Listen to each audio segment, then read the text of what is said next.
Hey everybody, today we're going over the Colorado Springs and beyond housing statistics. So this is for PPAR, the Pikes Peak Association of Realtors. We have listings mainly in Colorado Springs, but there's a few in the surrounding areas as well. So this is going to be the stats for March 2023. So you can see what's been going on in the housing market all up through March. Where are we at? And is it in a great place? Is it in a bad place? Are home prices going up or down? Do we have home sales anymore? Check it out.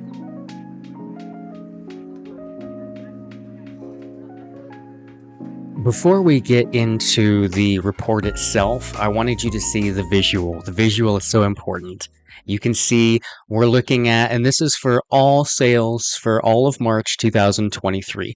This is mainly in the Colorado Springs area. You can see 1,174 sales that we're looking at for March. There were 16 sales in Denver, one near Montrose, way on the west side of the state. There's a few south of Pueblo, 11, and there's four halfway between Pueblo and Lamar. So for the most part, there's a Denver MLS that covers Denver and a lot of the northern half of the state. And then there's also the Pueblo MLS, which covers Pueblo West and some surrounding areas. But each area of the state generally has its own MLS, which stands for Multiple Listing Service. This is the service that real estate agents put homes for sale in. So when you see homes come out on Zillow, Homes.com, Realtor.com, those are all syndicating straight from the MLSs, which the agents are using. They're not putting them on Zillow necessarily. If you're selling it by yourself, by owner, you might do that.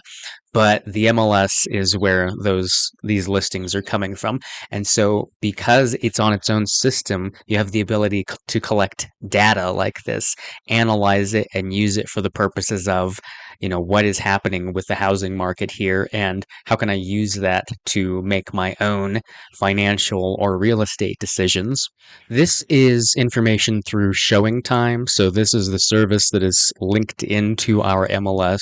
So generally how we schedule showings. So in Showing Time, you can see how often homes are getting shown. That is fascinating information. So for the whole month of March, we have 13,982 total showings.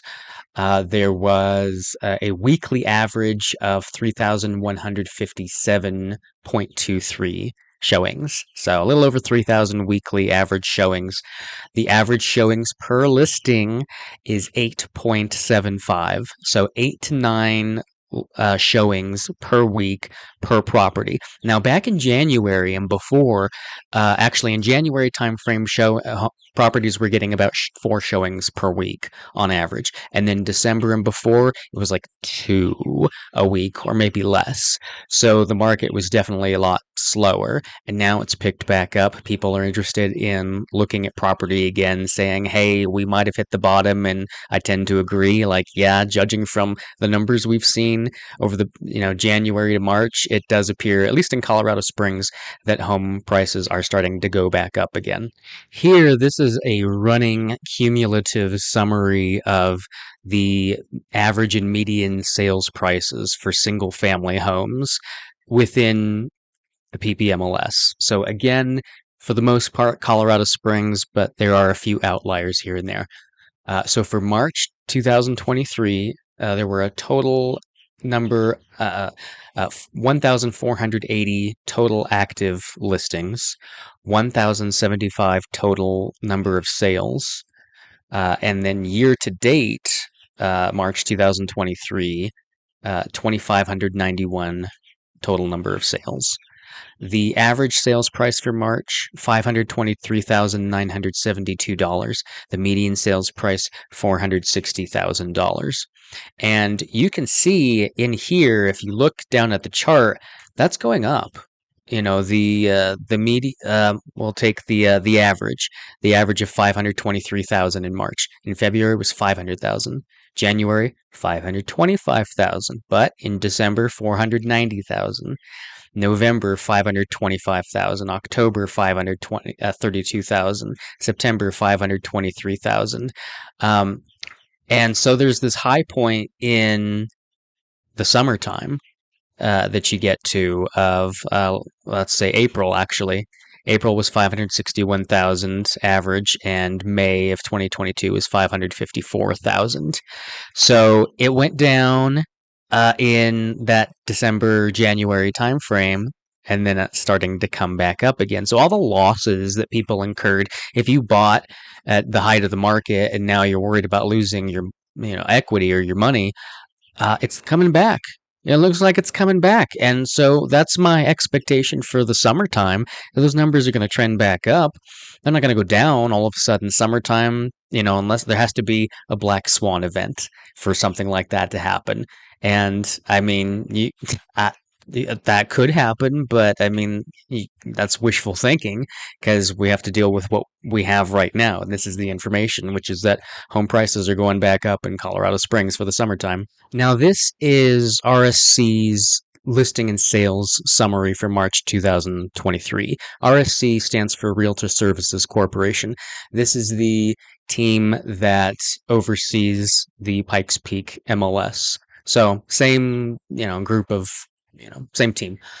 So this is March 2023's information. So on the left, you've got all homes, and on the right, you've got existing homes. So, pre-existing homes versus to be built homes or brand new construction homes that are selling. So that's, everything is on the left.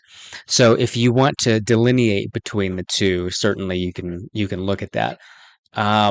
For all homes, you had 1,075 sales for March of 2023. For existing homes, you had 963. So, that should tell you had about 100 homes, new construction sale homes in March. The average sales price for all homes was $523,972 in March. And for existing homes, not new construction, that average was $510,386. Median sales price for March for all homes, $460,000. Median sales price for existing homes, $450,000. There was a total number of 1,480 active homes for sale in March. All homes. Existing was 1,130. So again, another 100 homes for new construction. Now that's all for single family homes.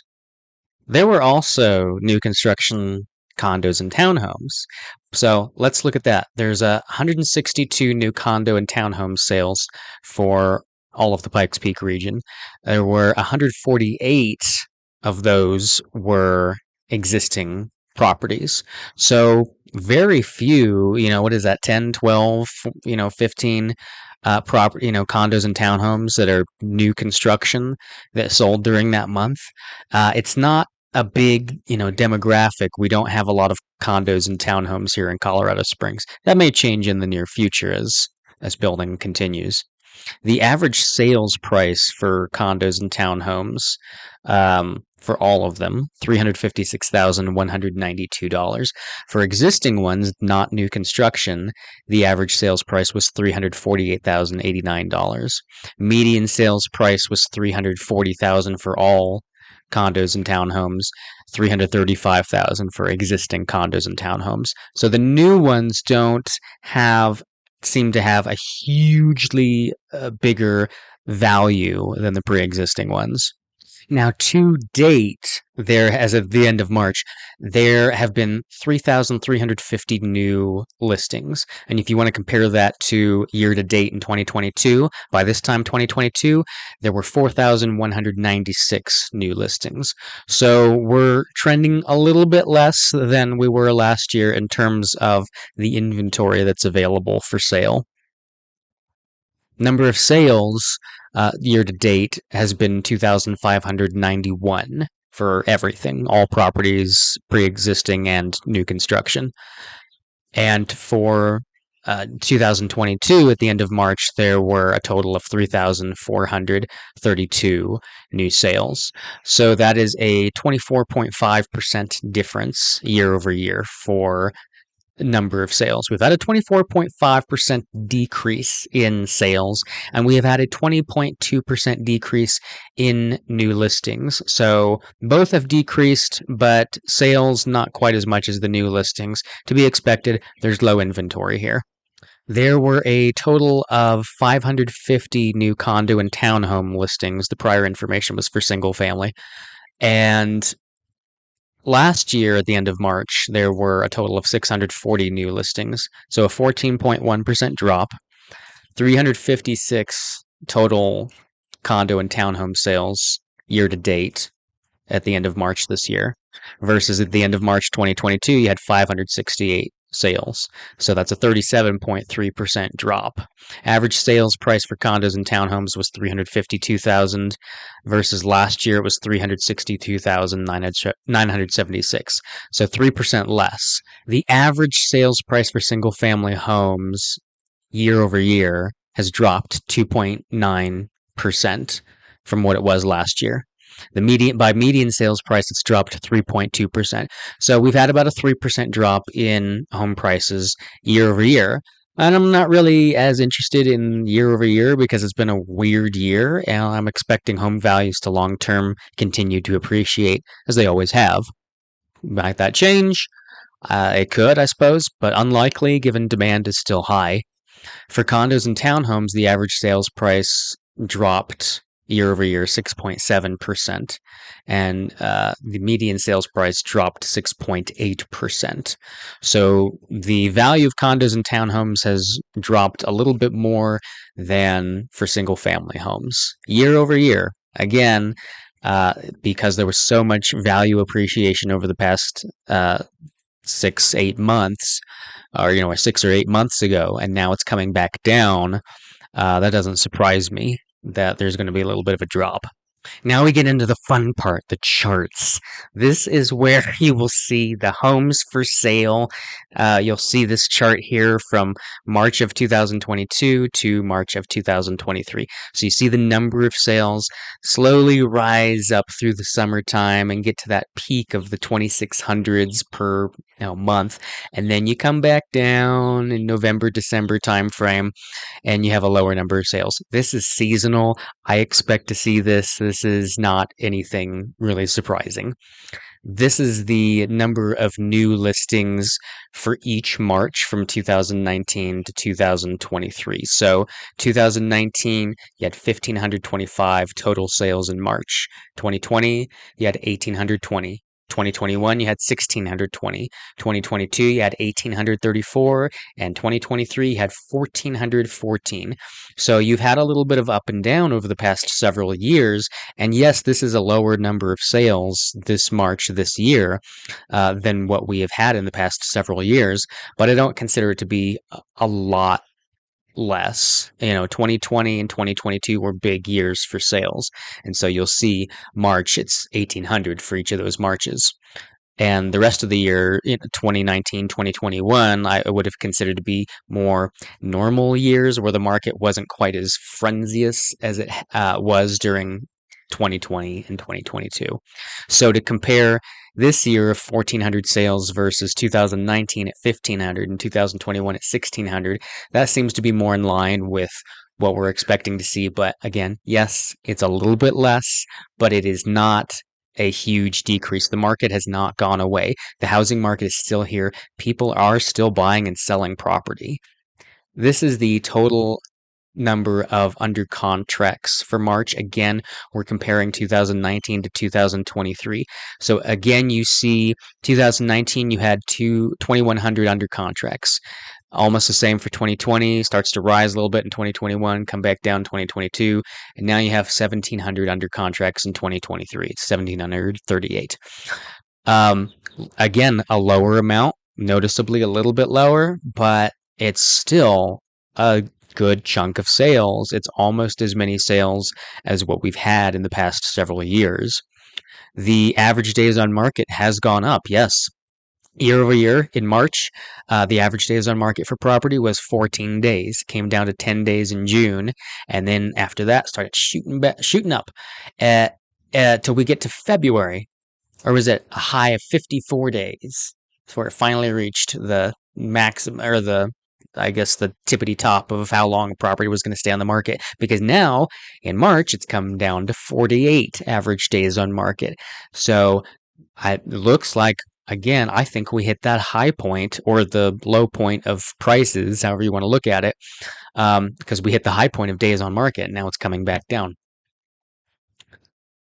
This is the total number of sales year to date. So this is January, February, March. So the first 3 months of the year, we're comparing it year by year.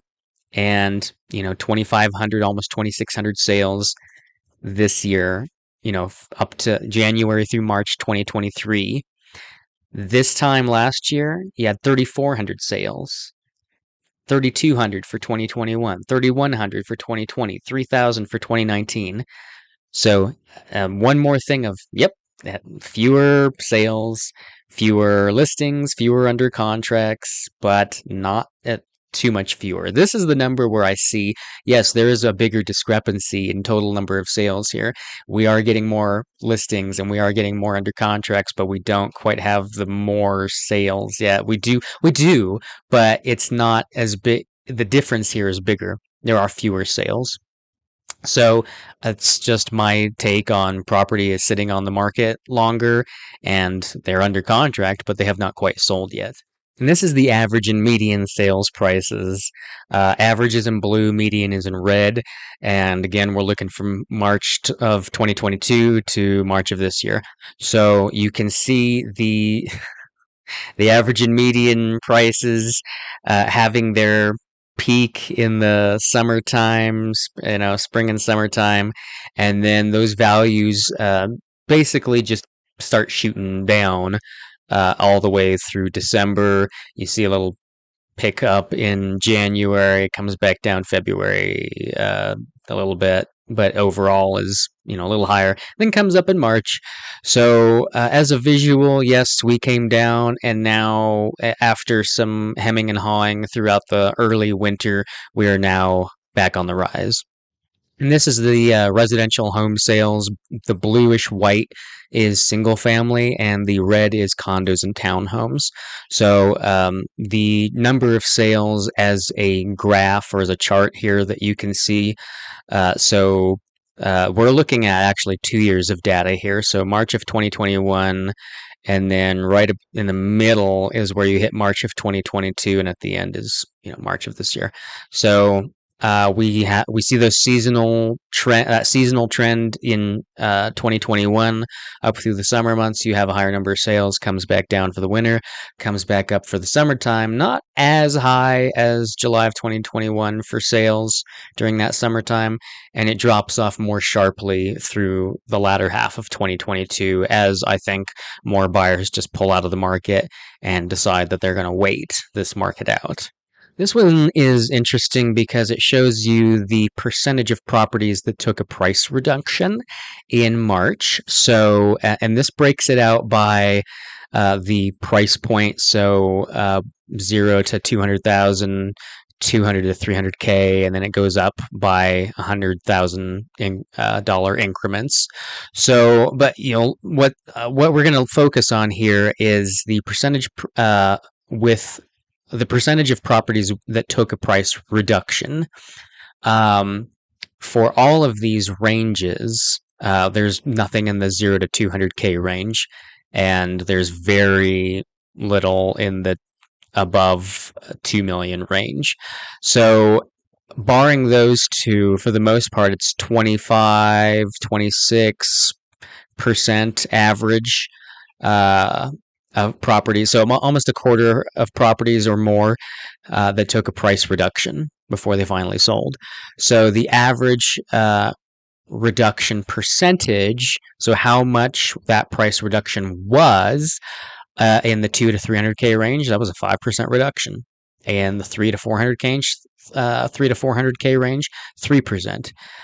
4 to 5, 2%. And then 3.3, 1.9, 2.7 in the $1 million to $2 million range.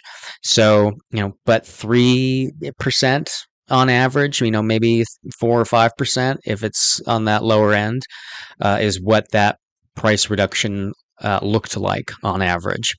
And then this is just a bonus for funsies. I'm going to look at the most popular listing in the MLS this week, anyway, which is 1980 Walnut Creek. So it had the most views. So I wanted to take a look at it and see what makes this property so special.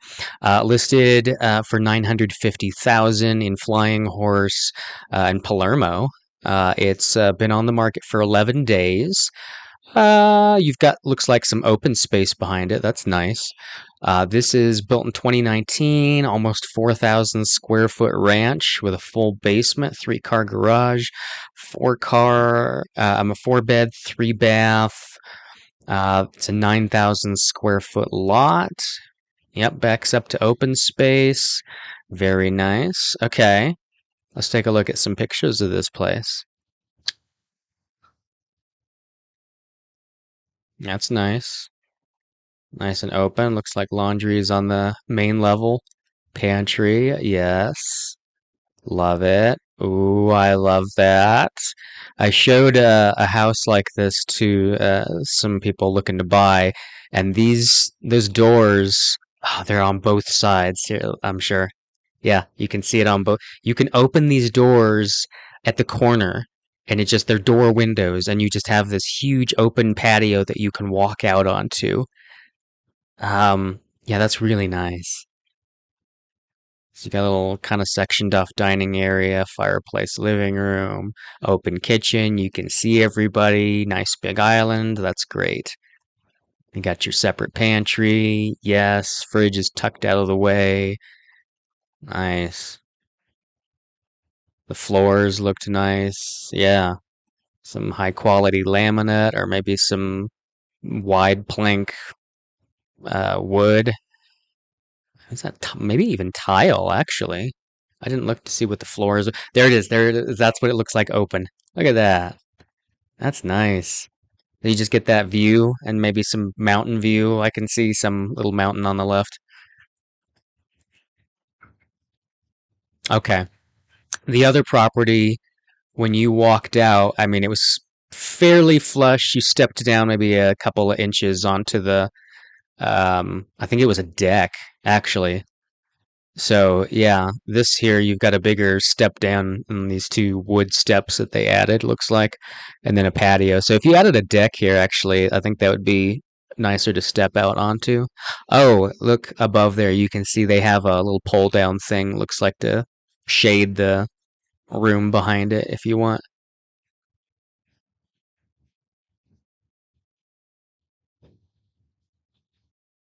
Nice walk-in shower. So okay, you can towel off in that little area. I have seen that. Okay, I think it was the other house too that I showed. It was in the same neighborhood in as this one that had that same feature too. Yep. Oh, it looks like your laundry's connected to the master. Nice. Basement looks great.